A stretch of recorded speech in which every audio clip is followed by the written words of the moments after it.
Olá, boa tarde. No quadro Sala de Entrevista de hoje, nós vamos falar sobre o tratamento ideal a serem concedidos aos idosos.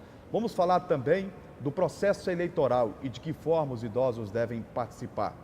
Vamos falar das atividades envolvidas pela Promotoria de Justiça de Defesa aos Idosos. E para falar sobre este tema, ninguém melhor do que o promotor titular da Promotoria de Defesa do Idoso, na capital maranhense, o doutor José Augusto Cutri. Antes de mais nada, uma satisfação ter o senhor aqui no quadro Sala de Entrevista.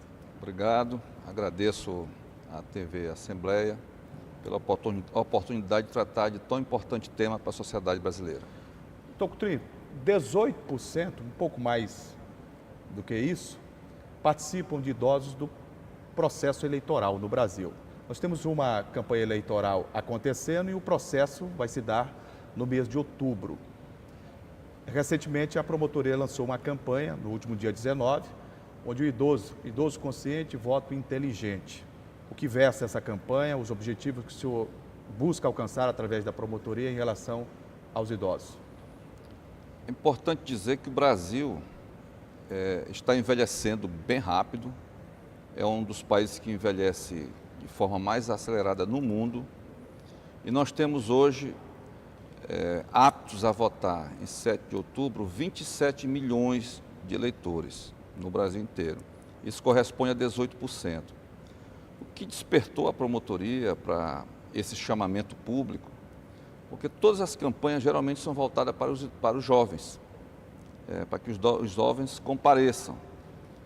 É importante, é importantíssimo, mas está se esquecendo que assim como a população está envelhecendo, o eleitorado também envelhece. E nos assustou quando a gente viu a estatística das últimas eleições gerais, que em especial no Maranhão a abstenção chegou a quase 70%.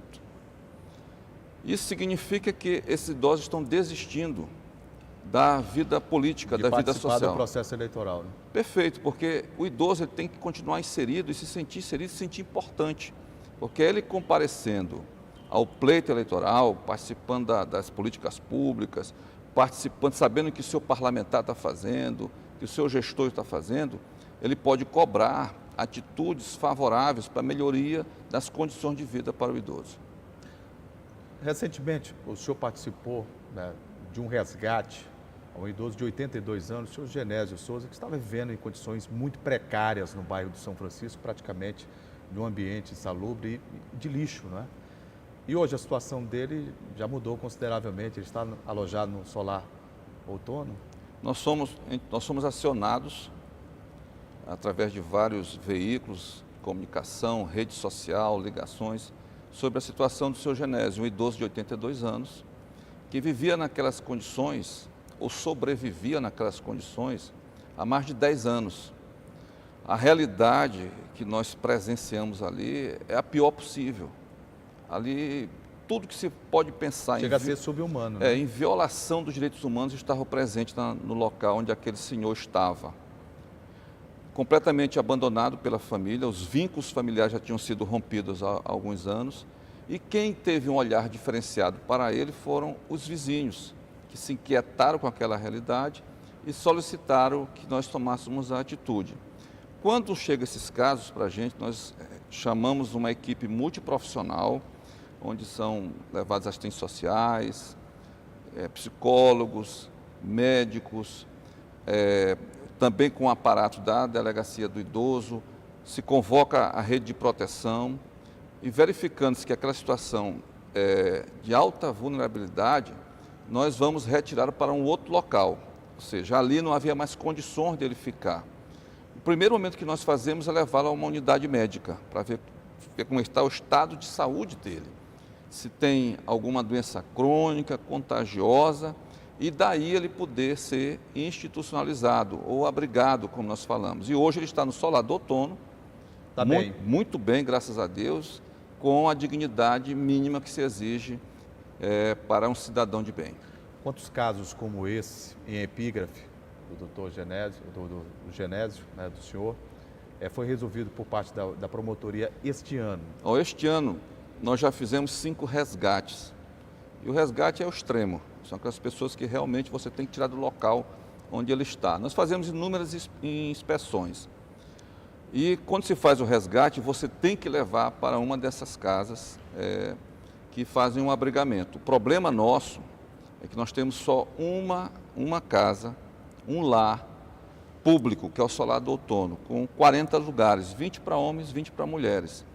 Um outro fator determinante, porque quando se vai para lá, se faz a avaliação do grau de dependência desse idoso. Se é dependência 1, 2 ou 3. Quanto mais se eleva, pior é. Então, se a dependência é 3, significa que ele precisa de profissionais da saúde 24 horas, além de maqueiros, vigias. E o único local que recebe idosos grau 3 é o Solar do Outono. As outras casas filantrópicas, como o antigo Asilo de Mendicidade, o Lar São Vicente, a Casa Rep, que é privada, eles recebem no máximo até o grau 2. Então nós temos uma dificuldade hoje de número de vagas. Promotor, o senhor já deve ter se deparado com essas informações que a gente tem e que são chocantes, né? De que um percentual muito grande, né, daqueles que ocupam leitos e são idosos nos hospitais de porta aberta, né, os hospitais de urgência e emergência, caso Socorrão 1, Socorrão 2 e outras unidades hospitalares, elas têm idosos que foram praticamente abandonados pelas suas famílias. Houve o rompimento desse vínculo familiar.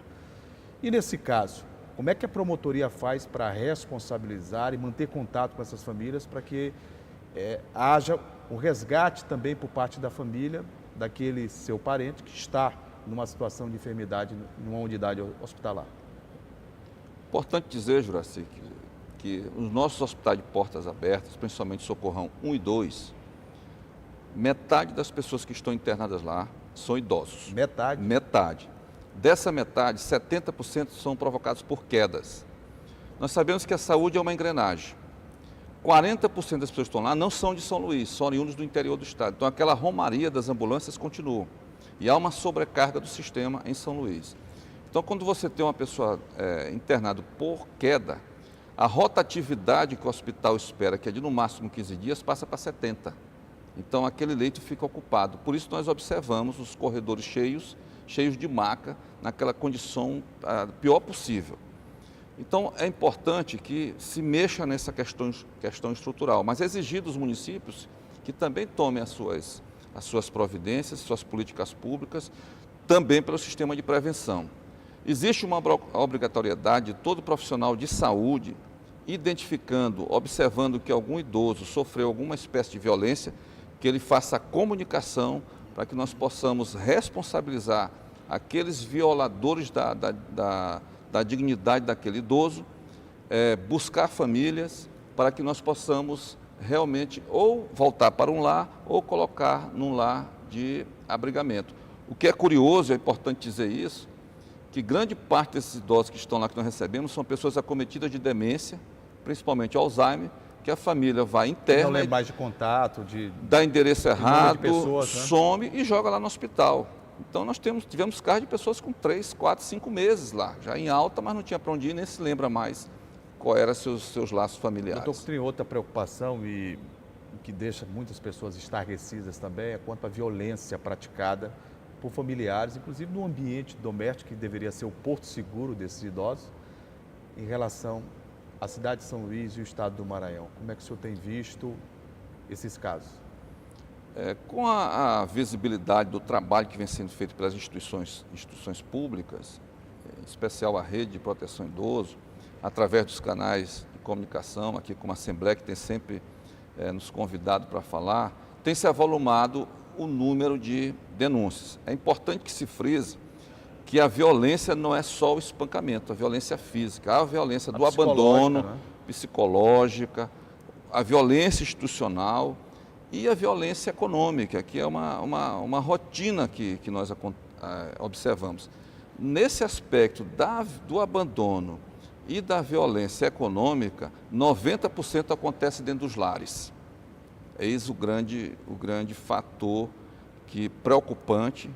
Um ambiente que deveria ser um ambiente de segurança, né? Você imagina, você é um pai e uma mãe, você cria seus filhos, seus netos, para que no futuro você receba no mínimo respeito, já que não podem dar carinho, e na verdade o que você recebe é indignidade, é insultos, e isso precisa ser revertido, precisa se trabalhar as famílias. Eu conversei aqui no quadro Sala de Entrevista do Portal da Assembleia com o promotor de Justiça de Defesa do Idoso, na capital maranhense, José Augusto Cutrim, falando sobre diversas atividades envolvidas pela promotoria especializada.